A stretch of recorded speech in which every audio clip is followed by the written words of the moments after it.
What is up, my friends? You are very welcome along to this FA Cup preview here on Anfield Agenda. The Reds take on Norwich on Sunday. It is a 2:30 kickoff, and as always, our watch along will be starting an hour beforehand, so 1:30 right here. Of course, the news headlines have been dominated, and our content has also been dominated by the news that Jurgen Klopp will be departing Liverpool in the summer, 9 years into the role, and we will be talking about that plenty over the next few days and weeks. But there is still football to be played, and we've got a big week ahead. Norwich on Sunday, then Chelsea midweek in the league, and then of course to the Emirates for a game against Arsenal next weekend. So we can't be distracted. Klopp said today he wanted to make the announcement, answer any questions from the journalists and the press, and then get back to the business of winning football games. So that's what we've got to try and do. If you haven't joined us for a preview before, here's what you can expect. I'll start off by giving you a little injury update, then we'll talk about score predictions, and finally I will take a crack at what I think will be Liverpool's starting 11, or at least what I'd like to see for the starting 11, because I truly have no gauge of how strong Jurgen Klopp will go. So I'm going to give you the 11 that I would like to see take the pitch, and of course you guys let me know in the comment section if you agree or disagree. If you do like the video, please do drop a like on it, and most importantly hit that subscribe button. So injury updates. Well, we know Trent Alexander-Arnold should be at least fit to take his place in the squad. Curtis Jones of course has no injury, which is great news. Dominic Szoboszlai should be back as well. Andy Robertson was in the matchday squad the other day, which was a beautiful bonus. Although we didn't get onto the pitch, we've seen him in the squad and warming up, so we know he's ready to go. On top of that, there's Bajcetic, Thiago, Joel Matip, and then this situation with Mohamed Salah and his hamstring. So there's no new injury concerns for us ahead of this one. So let's get into the score prediction now. And again, difficult one to gauge. Klopp's best mate rocking up to Anfield. Well, we're not going to be doing him any favours, but hopefully we can get this sorted really early doors and look ahead to that game on Wednesday. So I don't mean to be disrespectful, but I'm giving you an honest score prediction, but I think we should be able to do at home. And that, my friends, is a Liverpool victory by 3-0. That's what I'm going with for the score. Again, look forward to reading your thoughts on that, and of course your predictions. Now we move into the starting 11, and look, the defence was actually relatively easy for me to pick the ones I'd like to see. So let's have a look at it and see what you guys think. Starting, as we always do, with the goalkeeper and the centre-backs. So look, it will be Alisson Becker in goal. Queefing Kelleher, of course, has the League Cup, and he had some of the Europa League games as well. So for me, straightforward, put Ali back in goal. In centre-back positions, a rare treat for Mr. Joe Gomez. I'd like to see him given a centre-back start alongside Jarell Quansah. Rest up Virgil van Dijk and Ibrahim Konate for the Chelsea game midweek, and of course the Arsenal game next weekend.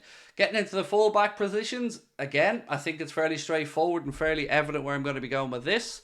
At right back, continue with Connor Bradley. We know Trent is almost back. I don't expect him to start this game. I think he'll come off the bench, and that gives Bradley another opportunity to shine and keep himself in the manager's thoughts for the rest of the season. And then on the other side, Owen Beck came back on loan from Dundee, has already played for us, so that means he can't go back out on loan unless he goes back up to Dundee again, or he has to remain with Liverpool for the remainder of the season. So let's give the kid a chance in this one at Anfield, at home. Start him at left back, Bradley at right back, and Quansah and Gomez as your centre backs. Into midfield, again, I didn't want to risk anybody here really. Alexis McAllister is our only recognised defensive midfielder really right now, with Turo being over at the Asia Cup. So I didn't want to put him on the pitch. I didn't want to put some of our players coming back, like the likes of Dominic Szoboszlai. Didn't want to put him in there. So what have I gone with? Well, this is the midfield for me, my friends.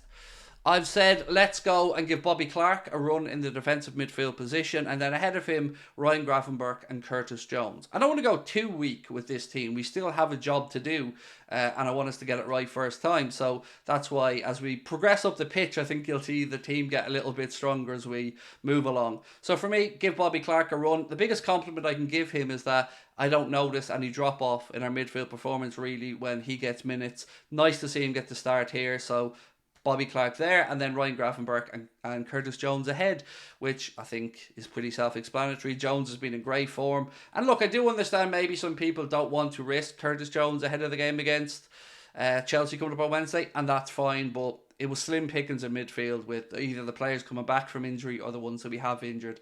So yeah, tough decisions there, but I didn't want to play Alexis McAllister because we really will need him for Wednesday. Now, though, moving into the business end of the pitch, and of course, look, we know we have no Mohamed Salah, so it's somewhat slim pickings, but still difficult to get the right balance. So this is what I've gone with in the wide areas. On the right hand side, as much as I don't think it's his best position, I do think Harvey Elliott is probably the best fit for this game in that position. So Harvey Elliott on the right. On the left hand side, Cody Gakpo. And the reason I've gone for Gakpo is he did an interview during the week and he was asked about positions he plays, and he said his favourite position is wide left. So let's give him an opportunity, because right now I don't know where his best position is in this Liverpool team. I like him in a load of roles. He can be useful in a lot of roles. But let's give him a chance on the left-hand side, and maybe he can push his way into a starting berth for the games against Arsenal and Chelsea. So right-hand side, Mr. Harvey Elliott, and left-hand side, Cody Gakpo. Now through the centre, it's down to two people. Is it going to be Diogo Jota, or is it going to be Darwin Núñez? And I would really like to rest both, but again, I want to win this game, so I've rested one, and this is the one that I've gone for to start. Mr. Diogo Jota. I mean, we can't risk Darwin, surely, not with those big games coming up next week. We need his energy. We need his Captain Chaos mentality, and Diogo Jota. This just really feels like a game where Diogo could feast. He could get himself 2 or 3 here, so let's keep that purple patch going for him. So, just to confirm, my team for this game is Mr. Alisson Becker in goal, Connor Bradley at right back, Owen Beck at left back, centre back pairing of Jarell Quansah and Joe Gomez. In midfield then, I've gone for Bobby Clark, Ryan Gravenberch and Curtis Jones. Up top, Harvey Elliott, Diogo Jota through the centre, and Cody Gakpo on the left. I want to know if you guys agree or disagree. Would you change the team? Would you go a lot stronger? Or perhaps you think this team is even a little bit too strong? And also, of course, we can't ignore the elephant in the room, and that is the situation with Klopp and his contract. For me, really quickly on this video, I think we could be looking at a potential changing of the guard moment at the end of the season. I have this vision now in Dublin of Jurgen Klopp's Liverpool against Xabi Alonso's Bayer Leverkusen, and whatever happens, happens, but could that be the changing of the guard moment?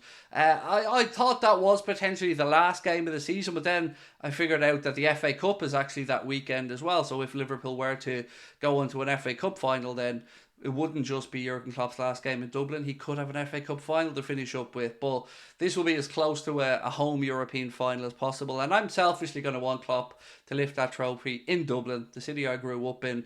And yeah, in our pathway right now, though, is Norwich City in the FA Cup, so we've got to take them seriously, treat them with the respect they deserve, but hopefully put them to the sword, get a victory and march on in the competition. Now it's over to you guys to let me know your thoughts. 1:30 on Sunday right here. Usual watch along, match reaction, player ratings, fan reaction show, all the stuff you can expect on a regular Anfield Agenda match day. I will catch up with you guys soon. You'll be watching this on Saturday, which is my day off, and I will see you tomorrow for the game. Much love, my friends. Have a great weekend. See you soon. Bye-bye.